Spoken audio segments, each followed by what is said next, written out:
ایک چیز ذہن میں رکھ لیں، امام صاحب سلام کے بعد فوراً کھڑے ہو جائیں گے اور آپ نے فوراً ہاتھ باندھ لینے ہیں، ہاتھ نیچے بیٹھ کے ہاتھ باندھ لینے ہیں، اور امام صاحب اب کیا کریں گے؟ خطبہ پڑھیں گے۔ اچھا، جو جمعہ ہوتا ہے اس کا خطبہ پہلے ہوتا ہے، اور یہ جو عیدین ہوتی ہیں ان کا خطبہ بعد میں ہوتا ہے۔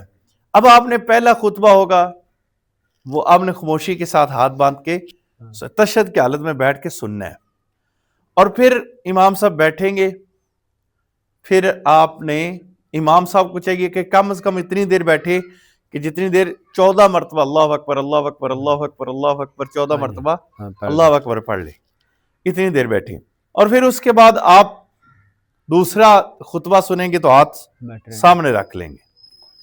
اب یہ خطبہ ہوگا، پھر امام صاحب چاہے بیٹھ کے دعا کریں چاہے وہ کھڑے ہو کے دعا کریں، دونوں میں سے یہ ٹھیک ہے۔